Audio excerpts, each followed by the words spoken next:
Bonjour à tous, bonjour à toutes, vous êtes bien sur Saviopod, un podcast qui discute et envisage le fantastique et la science-fiction sur tous les supports possibles et inimaginables auxquels l'espèce humaine a pu penser jusqu'à présent. Aujourd'hui, nous allons parler d'un film, et c'est un film qui n'est pas récent, puisqu'il est sorti, il a été distribué en 1975, et il s'agit de Rollerball, qui est donc un film de science-fiction, produit et réalisé par Norman Jewison, pour ceux qui ne le savent pas, bien sûr, qui est le réalisateur de L'Affaire Thomas Crown, et qui a été aussi producteur d'un certain nombre d'autres films, notamment de science-fiction, courant des années 90, et je parle de la série de films qui s'appelle Cube, qui parle d'intrigues basées sur des éléments scientifiques pour résoudre une énigme et sortir d'un cube, non pas en petits morceaux, mais plutôt en restant tout entier. Bref, Norman Jewison a eu une carrière assez intéressante, même très intéressante, je pense, certainement pour un réalisateur canadien, au passage, si ma mémoire ne me fait pas défaut, et je ne pense pas que ça soit toujours le cas. Alors, Rollerball. Le Rollerball, en fait, est un jeu, c'est un sport. C'est un sport violent qui est envisagé comme une solution de remplacement à la compétition qui existe entre les nations. Donc, compétition, bien sûr, qui est totalement dérivée de la nature humaine, hélas. C'est une réponse pragmatique à un problème historique, puisque depuis des milliers, voire des centaines de milliers d'années, Homo sapiens sapiens passe le plus clair de son temps, et bien souvent le plus sombre aussi, à se battre pour avoir plus de territoire, pour chasser, cueillir et se reproduire. N'hésitons pas dans ce processus à éliminer ses semblables, surtout si de légères différences visibles peuvent être remarquées entre les différents groupes. Et on va dire que Cro-Magnon et l'extrême droite de l'échiquier politique présent se seraient très bien entendus ou auraient passé du temps à crêper leur chignon, je ne sais pas. C'est une hypothèse science-fictionnelle éventuellement à écrire pour savoir de quelle manière les choses pourraient se résoudre. Mais en tout cas, tout cela a bien sûr des conséquences économiques catastrophiques, lorsque l'on cherche à écouler des produits et services à d'autres nations, comme on l'aura compris avec le temps, le tribalisme s'est agrandi. Il s'est spécialisé aussi. D'où les conflits de masse hyper destructeurs et l'utilisation d'armes de plus en plus sophistiquées dont la létalité a de quoi faire frémir n'importe quel individu, c'est certain, mais n'importe quel groupe d'individus aussi, puisque si vous suivez l'actualité, quand il y a du grabuge, parfois c'est 50, 100 personnes d'un coup qui y passent. Donc le futur qu'il nous est donné de découvrir dans Rollerball est une réponse à cette problématique de la violence humaine, de masse, la canaliser, avoir des émotions agressives dirigées vers quelques équipes sportives, peu nombreuses, limiter le nombre de morts à quelques individus dans ces équipes sacrifiables à loisir. Il y aura toujours des remplaçants de toute façon. C'est un sport violent où on gagne très bien sa vie, même si hélas on peut la perdre aussi vite. Donc toute personne équipée de testostérone à la naissance trouvera la possibilité de jouer à ce jeu absolument fascinante. Et c'est vrai, je veux dire, c'est inutile de se cacher derrière son petit doigt. Quand j'ai eu l'opportunité de voir ce film, donc relativement tôt, je devais avoir une dizaine d'années, j'avais essayé, je pense, de le voir, mais mes parents ne voulaient pas que je le voie rapidement, bien sûr. C'était d'ores et déjà considéré comme quelque chose d'assez violent, mais je suis arrivé à le voir après une ou deux années après. Donc en fait, je pense qu'il est sorti à la télévision en 79, quelque chose comme ça, 79-80, et j'ai dû le voir en 82-83. Bref, et il faut être très clair, en tant qu'adolescent de sexe masculin, ce qui m'intéressait dans le jeu, pas dans le jeu justement, vous voyez l'erreur que je fais, ce qui m'intéressait c'était justement de voir un jeu ultra violent dans un film. Je veux dire, c'est pas la peine de se planquer derrière son petit doigt, je veux dire, la testostérone aidant, je veux dire, les impulsions ou l'impulsivité aidant, c'était ce qui rendait le concept même de ce film plutôt fascinant, c'est-à-dire un jeu mondial où la violence est surutilisée, est surreprésentée, est surmédiatisée pour justement canaliser toute la violence humaine globalement au niveau planétaire. Qui pourrait avoir, enfin, je ne dis pas que c'est une solution qu'il faut mettre en place, mais c'est pas la peine de se voiler la face. Nous sommes une espèce violente. Alors, j'ai entendu à plusieurs reprises d'ailleurs les arguments comme quoi c'était les hommes qui étaient violents. Sauf que ça c'est faux, bien sûr. C'est-à-dire que la violence qui s'exerce notamment entre les femmes et la violence qui peut s'exercer des femmes vers les hommes, c'est aussi quelque chose qui existe. C'est juste fait en douce et c'est juste fait de telle manière à ce que ça ne soit pas facilement repérable. Je tenais à préciser cet aspect-là. Peut-être que ça plaira pas de l'entendre, mais c'est une réalité. Je veux dire, prétendre que c'est juste les êtres masculins qui sont doués d'agressivité, c'est se voiler la face. Et justement, en se voilant la face, ce que l'on fait, c'est qu'on continue à perpétuer le cycle de la violence aussi. Il y a des choses qui me viennent en tête, des propos que j'ai entendus de femmes de soldats russes. Alors, c'était peut-être de la propagande, donc je prends ça avec certains bémols, mais néanmoins, ça fait quand même froid dans le dos de dire que si tu es sur le territoire de l'adversaire, tout est permis, tu peux faire ce que tu veux. D'accord, ok.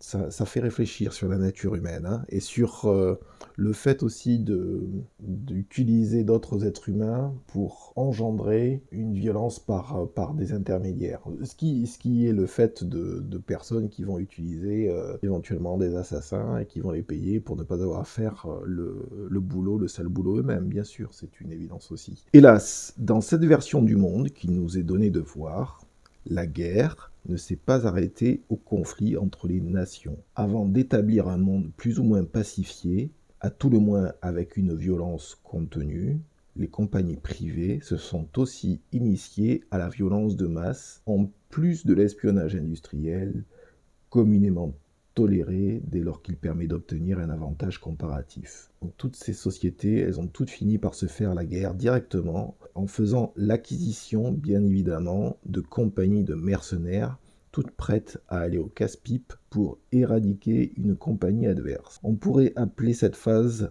massacre ball au lieu de rollerball pour la qualifier. Enfin bon, le titre est absolument maladroit, et j'ai pas vraiment cherché à trouver quelque chose de sophistiqué.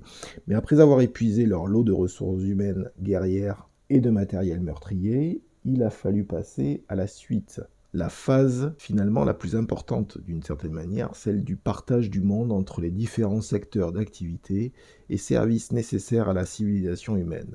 Donc transport, énergie, banque, agriculture, informatique, etc., etc., et je vous en passe bien sûr. Ce qu'il faut retenir, c'est qu'un secteur d'activité est détenu par une seule compagnie, et ce sur l'ensemble de la planète. C'est finalement à ça qu'a servi cette guerre mondiale entre les entreprises, élimination de la concurrence et de la compétition, partage du pouvoir entre différents services et industries complémentaires. Ce sont donc les bases de la société dans laquelle le rollerball joue le rôle de soupape de sécurité. L'exutoire de masse de la violence humaine, puisqu'apparemment tout le monde est plus ou moins domestiqué dans cet univers. C'est d'ailleurs un peu à faire frémir au passage, puisque même les joueurs de rollerball, qui sont donc des gens qui sont susceptibles d'utiliser la violence, même les joueurs sont conditionnés d'une certaine manière. Et à travers un mécanisme finalement très simple, chaque rollerballeur se voit assigner ce que pour le coup on pourrait appeler a trophy wife, une femme trophée. Chacune de ces dames étant assignée à la résidence d'un de ces sportifs adulés par les foules. Avec bien sûr la dimension sexuée de cette relation qui n'est jamais proprement explorée, entre guillemets, mais qui illustre en tout cas la profondeur ou la superficialité du lien qui peut exister entre ces sportifs et ces femmes qui sont plus ou moins assignées à domicile, bien plus ou moins pour jouer le rôle de partenaire attitré, si ce n'est désigné. On est bien entendu dans une conception plutôt évidente de la femme-objet. Donc s'il vous plaît mesdames féministes, ne soyez pas trop choquées, car ces dames ont quand même quelques tours dans leur sac, c'est le moins qu'on puisse dire. Ne pas oublier qu'elles travaillent en fait pour les industries et services qui les emploient à jouer les maîtresses de maison pour sportifs musclés et un peu bas du front. Ce faisant, elles peuvent éventuellement influencer le devenir de ces sportifs sur le terrain. C'est pas nécessairement des choses qui nous sont montrées dans le film, mais c'est des conséquences que l'on peut bien entendu comprendre assez aisément dans la mesure où elles sont, elles gèrent plus ou moins finalement la vie de ces individus, de ces sportifs, hors cadre du jeu lui-même, quoi. Donc par exemple, si vous ne le savez, je pense que c'est important en effet de le savoir, si vous ne le saviez pas, les footballeurs, dans la vraie vie, pas tous, mais je pense une bonne partie en tout cas, sont interdits de sexe avant un match. Il est évident que si vous dépensez toute votre énergie dans une séance de copulation qui dure des heures et des heures, quand vous allez devoir jouer le lendemain matin ou même en début d'après-midi, ça va être un peu compliqué, quoi. C'est un petit peu logique. Donc, comprendre cet aspect-là, ou bien la nourriture peut se retrouver, c'est une hypothèse, encore une fois, mais c'est une hypothèse qui est évidente, la nourriture peut se retrouver saupoudrée d'une sorte de tranquillisant avant un match, par exemple. Il existe, comme vous l'aurez compris, une pléthore de moyens pour influencer l'issue d'un match dans la fiction comme dans la vraie vie. Mais ces dames dans Rollerball peuvent aussi avoir beaucoup d'autonomie, surtout si la liste des services rendus est longue. Cela les rend d'autant plus indispensables. Ce n'est pas indiqué, mais cela également transparaît à plusieurs reprises tout de même. L'effet carnet d'adresse, 3 petits points. Alors, soyons très francs, je connais très peu de femmes qui apprécient ce film, mais je tenais à préciser qu'elles existent. Ça me paraît important de le signaler. Elles sont peu nombreuses, il est vrai. Dans tous les cas, si vous ne détestez pas les ou la compétition sportive en général, ce film a quelque chose pour vous, c'est certain. Le personnage principal est le capitaine de l'équipe de Houston, Jonathan He, un vrai champion, mais vieillissant pour ce type de job. Il a néanmoins l'avantage de l'expérience, ce qui fait fondamentalement une sacrée différence pour un jeu qui peut s'avérer mortel dans n'importe quelle partie, c'est une évidence là aussi. Et parce qu'il vieillit, il utilise sa cervelle un peu moins pour diriger ses fonctions motrices dans des situations de danger, mais beaucoup plus pour comprendre le monde dans lequel il a vécu, ce qui apparemment était le cadet de ses soucis jusqu'à présent. Forcément, lorsqu'on est jeune, célèbre, adulé des foules dans le monde entier pour ses prouesses sportives et guerrières, pourquoi utiliser sa cervelle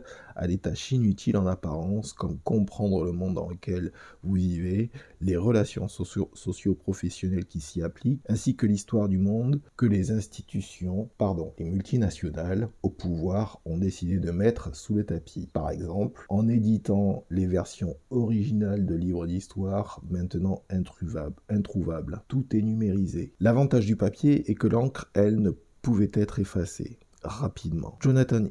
est bourré de questions, et à travers ses recherches, nous, les spectateurs, nous en posons tout autant. Alors parmi les autres personnages, nous avons quelques figures emblématiques, ou plutôt archétypales, parce que c'est vrai que ce sont des rôles qui sont très spécifiques finalement, ce sont des personnages secondaires qui viennent renforcer le rôle principal. Toutes et tous ont en effet un rôle précis. Donc vous avez l'entraîneur froid et distant qui ne fait qu'obéir aux dirigeants du directoire, Moonpie, l'équipier fidèle du rollerball, le combattant vicieux d'un jeu qu'il est tout autant, l'ex-entraîneur qui est devenu un ami pour Jonathan E, qui a monté en grade et qui, maintenant, est un exécutif. La dame de compagnie qui est en fait en service commandé par le directoire de l'énergie. L'ex est là de Jonathan E, qu'il n'a pas oublié, dont il pense être encore amoureux, mais c'est un peu plus compliqué. Son ex-dame de compagnie, apparemment, en fait, clairement toujours amoureuse de lui, c'est celle que l'on voit au tout début du film, et qui effectivement est sur le départ, puisqu'elle est assignée à une autre personne, et je crois elle monte en grade, entre guillemets, dans le monde dans lequel nous sommes, là, et elle passe d'un rollerballer à un exécutif, si ma mémoire est bonne, puisque je crois qu'on la voit en effet avec un exécutif dans la soirée qui est donc organisée pour Jonathan. Donc tout ce beau monde, à une ou deux exceptions, va se retrouver, en effet, voilà, comme je le disais, pour une soirée rétrospective en l'honneur de Jonathan E. et de ses exploits sportifs, car il lui a été demandé de partir à la retraite. Et il y a beaucoup de résistance de sa part, pour partir à la retraite. Il a beaucoup de mal et on va dire même très clairement, il n'envisage pas de le faire. Et beaucoup de choses sérieuses vont se passer dans cette soirée. Des secrets se partagent, 1 à 2 réunions informelles, d'autres un peu plus formelles, de manière à négocier. C'est que ce qu'il faut comprendre avec son refus de partir à la retraite, avec un track record assez impressionnant en tant que rollerballeur, Jonathan E. fait peur au directoire exécutif. C'est qu'il a cette sauvagerie, cette barbarie humaine impossible à domestiquer, de celle qui renverse les gouvernements, motive des foules et des foules d'admirateurs et d'admiratrices, insuffle de l'énergie pour mettre en marche des révolutions impossibles à arrêter comme ça s'est produit d'ores et déjà dans le passé. C'est bien de ça que le directoire exécutif a peur. Jonathan E. est devenu un être à la volonté inébranlable. Ils doivent donc l'arrêter, mais avec les moyens qui sont les leurs, c'est-à-dire sans violence directe. La rétrospective est juste une distraction pour des choix exécutifs, donc de ce fameux directoire, des choix qui sont bien plus sérieux, qui sont discutés en coulisses, et notamment avec Jonathan, en effet, en fin de soirée. L'alcool et les autres stupéfiants aidant, la violence contenue dans cette société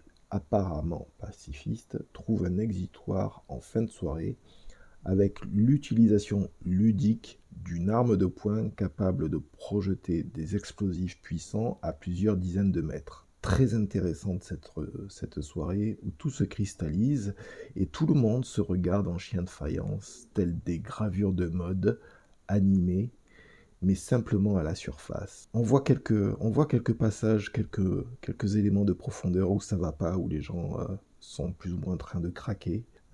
Mais sinon, la plupart du temps, tout est relativement lisse. Cela doit faire environ 40-45 ans que j'ai cette fameuse scène de cette arme à feu, donc arme à explosif, de cette arme de poing explosif contre un arbre. Et ça fait donc bien 40-45 ans que j'ai cette scène en tête. J'avoue avoir été particulièrement choqué par cette scène et sa symbolique, d'autant plus que je vivais et vis encore dans un environnement entouré de verdure, d'arbres justement, et fruitiers notamment, et dont on profitait régulièrement à la belle saison. Le conflit, je dirais même la thématique essentielle et profonde qui sous-tend le reste du film est la suivante, et elle est tellement simple dans son expression. 3 petits points. Le joueur ne doit pas devenir plus important que le jeu lui-même dans une société qui fonde la résolution de la violence collective à travers le jeu. Donc le joueur, il est censé être au service du jeu. Et Jonathan E., grâce à ses aptitudes, son expérience, a mis de fait le jeu à son service. C'est ce qui fait flipper le directoire parce que, ce faisant, Jonathan E. a autant, si ce n'est plus de pouvoir que tous les exécutifs réunis. Et à ce moment de compréhension, ils vont donc tout essayer pour l'arrêter. Tout essayer étant, dans leur cas, relativement limité. Daphné, sa nouvelle dame de compagnie, lui ordonne, entre guillemets, presque de s'arrêter, de prendre sa retraite. La réaction violente de Jonathan E., même si répréhensible, il est vrai, est aussi là tout à fait compréhensible.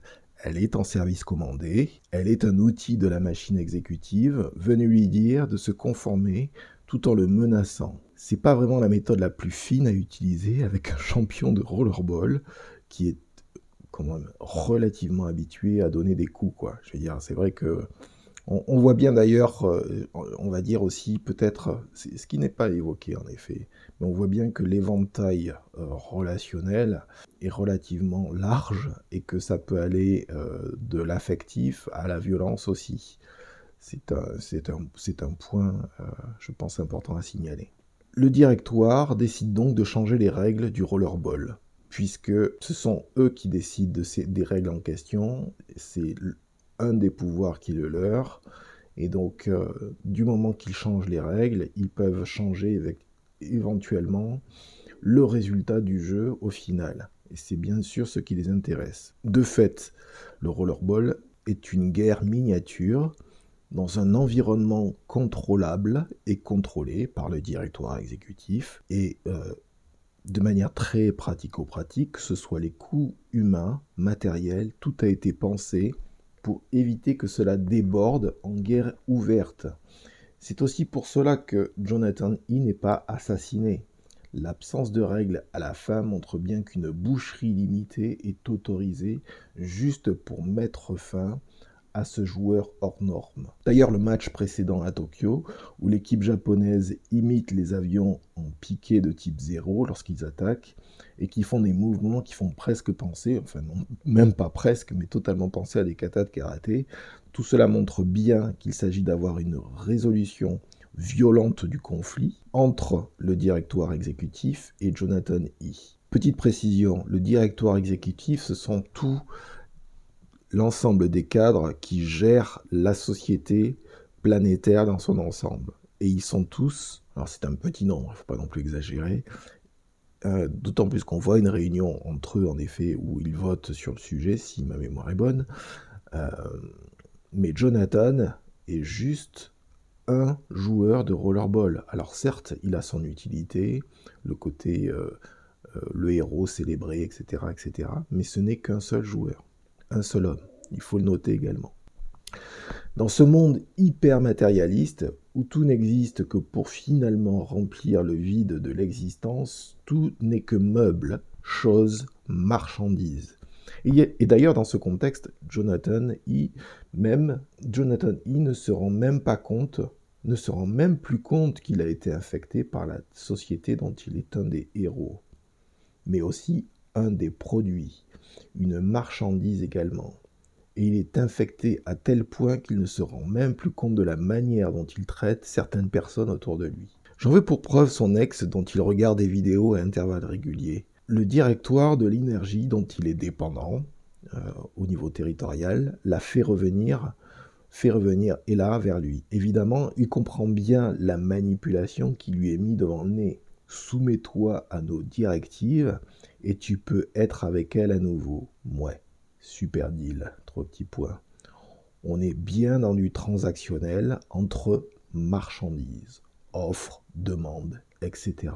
J'ai trouvé cette rencontre entre ces deux personnages, Jonathan et Ella, j'ai trouvé cette rencontre absolument passionnante. Et c'est d'autant plus intéressant, c'est que le relationnel qui s'exprime ici, je m'y suis identifié dès l'âge de 10-11 ans, sans me rendre compte à quel point ces notions de loyauté et de trahison ne sont finalement pas aussi claires que les apparences le laissent suggérer. Jonathan E. a de fait idéalisé la relation affective avec son ex dans une forme de nostalgie qui, soyons francs, a l'air d'être bien confortable pour lui. Gamin, j'avais totalement adhéré à son point de vue, même à 20 ans d'ailleurs, regardant le film régulièrement. Et puis je suis devenu, par la force des choses, un peu plus âgé avec le temps. Et ma perception de cet échange entre lui et son ex, dans la forêt, puis chez lui, ou avant d'ailleurs, donc d'abord chez lui, après qu'ils aient ravivé leur relation physique, puis ensuite dans la forêt, la discussion, les échanges qu'ils ont concernant la société dans laquelle ils vivent, ma perception s'est transformée. Jonathan E. est un sportif vieillissant, extrêmement concentré sur le sport violent auquel il joue, qu'il parte à la retraite ou non. Qu'il parte à la retraite ou non, il est sur le déclin du fait qu'il devient plus âgé. Ce qu'il faut comprendre de manière froide, rationnelle, c'est que il ne fera pas mieux que ce qu'il a déjà accompli. Et là, donc son ex-petite amie, lorsqu'elle lui dit et répète de faire ce qu'on lui ordonne, parce qu'il a peu de chances de survivre, il se fout en rogne et se barre de leur discussion. Et autant, ce qui est assez rigolo, c'est qu'autant plus jeune, j'ai trouvé la trahison évidente, autant maintenant, c'est beaucoup moins le cas. Pour être en fait même tout à fait franc, c'est exactement l'inverse. Jonathan E. a idéalisé son ex. C'est presque la seule chose qu'il ne peut avoir maintenant, une relation avec elle. C'est pour ça qu'il l'a idéalisée. C'est pour ça qu'il se regarde ses vidéos à longueur de temps la concernant. Sauf que c'est totalement faux. Elle lui avoue, après leurs ébats, qu'elle est partie volontairement parce qu'il ne faisait pas ou plus attention à elle. Il était beaucoup trop concentré sur le rollerball. Elle a donc préféré partir lorsque l'occasion s'est présentée.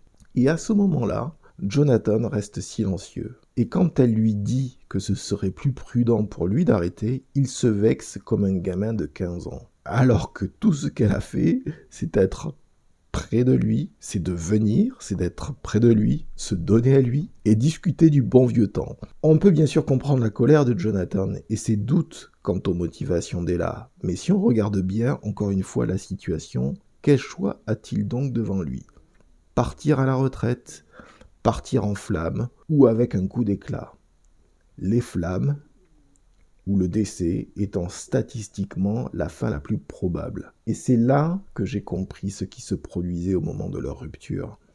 Pourquoi éprouve-t-il autant de nostalgie pour sa relation avec Ella? Pourquoi se passe-t-il ces vidéos en boucle avec l'adagio pour cordes et organes en G mineur? Pourquoi? C'est extrêmement simple. Hélas, il n'est pas nostalgique de sa relation avec Ella. Non, il est nostalgique de sa jeunesse passée dont il sait qu'elle ne reviendra pas. Quelle que soit l'issue du prochain match d'ailleurs. C'est pour ça qu'il est aussi tranchant dans sa séparation avec elle et qu'il supprime les souvenirs qu'il a encore d'elle, souvenirs donc qui existent sous forme de vidéo. Elle n'est que l'objet de ses désirs passés. Il ne se rend même pas compte de son côté petit gamin vexé qui n'obtient pas ce qu'il veut. Et qui donc préfère foutre le feu à la relation plutôt que de devenir un peu plus mature. Ce qu'il essaye de faire quand même préalablement avec ses visites, ce que l'on voit au tout début du film, avec sa visite à la bibliothèque, ses questionnements, montre qu'il est conscient d'avoir du temps à rattraper en termes intellectuels. C'est simplement l'histoire d'un sportif vieillissant qui prend de la cervelle pendant qu'il en a encore, mais qui a aussi beaucoup d'immaturité, parce que toutes les relations qu'il a eues étaient, pour la plupart, transactionnelles. Son ex est là, se déplace et essaye de le maintenir en vie, et lui fait le gars qui ne comprend pas. Il n'a pas suffisamment confiance en lui pour faire le distinguo entre ce que veut le directoire exécutif et ce que veut son ex. Et je dois avouer en effet que ces 10 à 20 minutes de relation entre Ella et Jonathan sont pour moi bien plus importantes qu'il n'y paraît.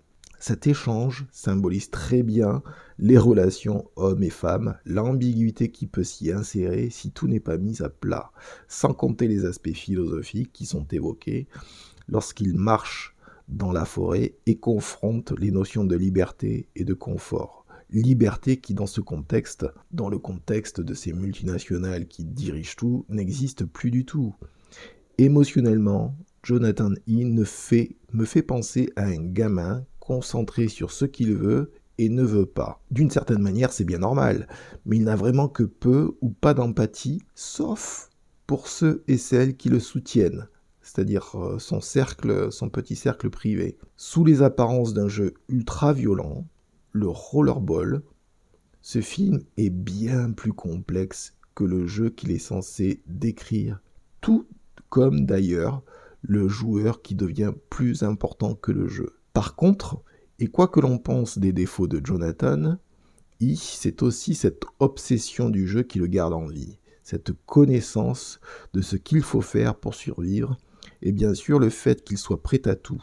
Dans ce sens, et essentiellement dans celui-ci, c'est un véritable exemple à suivre. Et l'autre chose aussi d'ailleurs qu'il faut noter, et bien entendu qui n'est pas évoqué, mais admettons, prenons l'hypothèse d'école, s'il était resté en relation avec Ella. Il aurait arrêté le sport tôt ou tard. C'est ça aussi qu'il faut comprendre. C'est-à-dire que ce sport violent, il l'aurait par affection et par amour pour elle, ou juste par le fait de vouloir maintenir la relation et donc de ne pas décéder prématurément, il aurait arrêté ce sport pour faire autre chose, pour éventuellement devenir un exécutif lui aussi.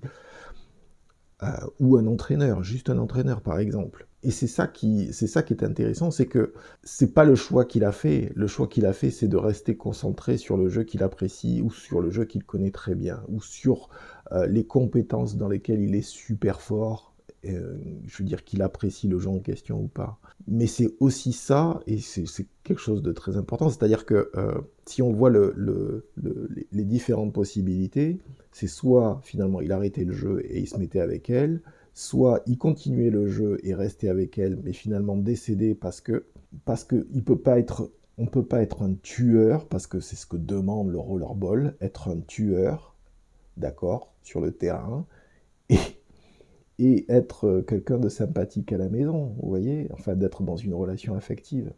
Donc il y a un côté très protecteur de sa cervelle ou de ce qu'il est capable d'ingurgiter ou d'absorber. C'est-à-dire qu'il l'a mis dans une petite bulle euh, à l'intérieur de sa tête en disant c'est la version relationnelle que j'aurais apprécié d'avoir, mais que je n'ai pas eue. Et finalement, quand il se rend compte que le jeu a la prépondérance sur cette relation, il préfère en fait supprimer la relation pour être toujours dans le jeu parce que c'est sa manière d'être en fait. C'est quelque chose qu'il a choisi et c'est quelque chose qu'il va continuer à faire même si éventuellement il décède. Il a une telle connaissance du jeu, il est tellement capable à ce niveau-là que non pas qu'il soit indestructible, parce que bien sûr il l'est, et c'est d'autant plus, c'est d'ailleurs ça qui est intéressant, c'est qu'on sait qu'il est destructible, on sait qu'il peut mourir à n'importe quel moment, mais tel un véritable, comment dire, patineur sur glace capable d'éviter tous les coups possibles et imaginables et les balles traçantes qui passent à droite et à gauche, parce qu'il a l'habitude de faire ça, et même il est vieillissant, il est en mesure d'aller jusqu'au bout du jeu et de défier le directoire. J'ai trouvé symboliquement tous les éléments de ce film bien plus complexes et bien plus... Et je pense que d'ailleurs c'est un film qui est très dérangeant pour un certain nombre de personnes, parce que il montre le côté absolument brutal que peut avoir en effet un être masculin ou des êtres masculins qui se battent les uns contre les autres.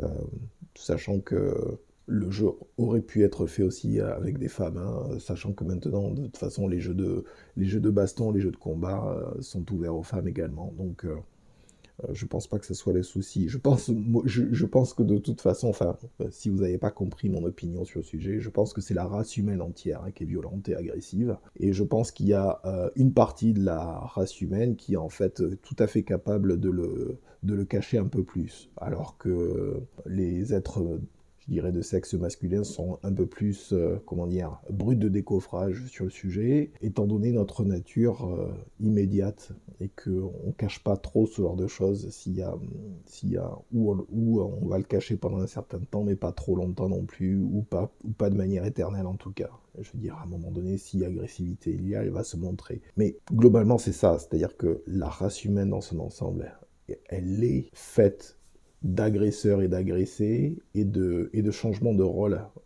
justement sur ces sujets-là. Même si après la nature des rôles, même si la manière dont ces agressions s'effectuent est variable et changeante. Mais une chance me paraît évidente en tout cas, c'est que s'il n'avait pas fait les choix qu'il a fait tels qu'on les voit dans le film, il n'aurait pas survécu, parce qu'il se serait adouci. Du simple fait qu'il s'adoucisse et qu'il devienne, comment dire, émotionnellement plus empathique, etc., fait qu'il n'aurait pas été suffisamment capable pour aller jusqu'au bout de sa démarche, telle qu'on le voit dans le film. Et c'est dans ce sens-là que je trouve que c'est passionnant. D'ailleurs aussi, je tenais à indiquer qu'ils ont fait un remake, ils ont voulu faire un remake de ce film, qui s'est totalement gaufré, parce que tous les aspects symboliques, tous les aspects philosophiques qu'il y a dans ce film-là n'ont pas été retrouvés dans la suite qu'ils ont essayé de faire, et qui est en fait un détournement, non pas de mineur, mais de majeur, justement, sur le coup, pour essayer, en fait, de voler la vedette à ce film-là, et c'est impossible, en fait. C'est marrant, d'ailleurs, comme quoi il y a des films, on peut pas les dépasser. Je veux dire... Rollerball, je ne vois pas comment on peut arriver à faire quelque chose qui va au-delà du message qu'il a d'ores et déjà évoqué. Je pense pas que ce soit. Surtout que c'est il y a des côtés archétypales, quoi. C'est-à-dire le triomphe de l'individu sur la société, le triomphe de l'individu sur les multinationales. Il faut quand même le faire, hein. Le film sort en 75, quoi. Donc ça a presque 49 ans, quoi, 50 ans, quoi. Donc je veux dire, on est en plein dans les multinationales à ce moment-là, hein. Je veux dire, on n'est pas dans on n'est pas dans un manque de structuration au niveau des multinationales. Et ce sont d'ailleurs aussi, je pense, des grosses entreprises de distribution, il ne faut pas l'oublier, qui distribuent le film. Donc c'est pas non plus, c'est pas rien non plus. Et que 50 ans après, on continue encore, que moi je continue encore à parler de ce film, c'est pas anodin non plus. C'est-à-dire que ça montre bien qu'il y a une capacité réelle de l'individu à résister à un certain nombre de choses. Et que, en tant qu'individu, on doit avoir conscience de ces éléments-là. Il est important de les garder en soi, et il est important de comprendre aussi que avoir ces capacités de résistance, ça demande un certain nombre de sacrifices, et que si vous n'êtes pas en mesure de faire ces sacrifices, vous ne serez pas en mesure de résister non plus. Ça aussi, ça a une certaine valeur. Ça ne veut pas dire qu'il faut être dans la résistance, entre guillemets, de manière permanente vis-à-vis du système dans lequel on vit. Ça veut juste dire qu'il y a des moments, il faut savoir y résister, parce que le système s'emballe. Et si le système s'emballe, il est peut-être important d'avoir des piliers individuels qui, eux, ne varient pas, en tout cas pendant un certain temps. Et je pense que dans ce sens-là, ce film, en tout cas, il a beaucoup, beaucoup de sens. Alors, l'intérêt de ce film pour moi et les multiples sens que j'en ai tiré avec le temps, il y a d'autres éléments. Hein. Tout d'abord, je suis quelqu'un d'assez sportif à la base, et à un moment donné, la question d'effectuer ou de choisir une carrière sportive à un certain niveau s'est posée. Bon, je ne vais pas rentrer dans les détails, j'ai déjà évoqué ça dans d'autres podcasts, mais je faisais des arts martiaux, je me débrouillais plutôt bien, et bon, le sport en question est sorti d'ailleurs des catégories des sports olympiques, donc finalement je crois que j'ai bien fait d'effectuer les choix que j'ai faits, mais je me suis surtout dit, ok, la question que je me suis posée entre 15 et 20 ans, c'est ok, si tu fais ce choix de devenir sportif, etc., tu fais quoi après tes 30 piges? Et je pense que ça m'a beaucoup perturbé en fait de me rendre compte que il y avait une date de péremption pour les sportifs, et et que l'activité elle-même était relativement courte, et que si l'activité elle-même elle est pas super payante, c'est pas la peine de s'engager parce que ça vaut pas le coup, quoi. Je veux dire, on est aussi obligé de se poser des questions de ce type, des questions rationnelles de ce type, hein, quand on décide de faire ces choix-là, ou de ne pas les faire d'ailleurs en ce qui me concerne. Et au passage, pour illustrer mon propos, c'est que j'ai traîné mes guêtres avec début des années 2000, entre 2000 et 2003, avec des cascadeurs qui bossaient pour Besson, pour la plupart, et pas toujours pour Besson, pour d'autres aussi, et je leur ai bien entendu poser la question.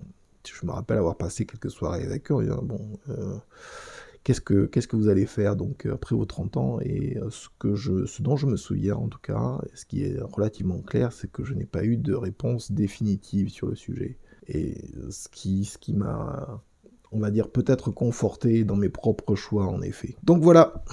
J'espère que vous avez eu une bonne écoute de ce podcast, que vous avez passé un moment intéressant en tout cas. Et je vous dis à très bientôt sur le canal de Cybiopod. Au revoir.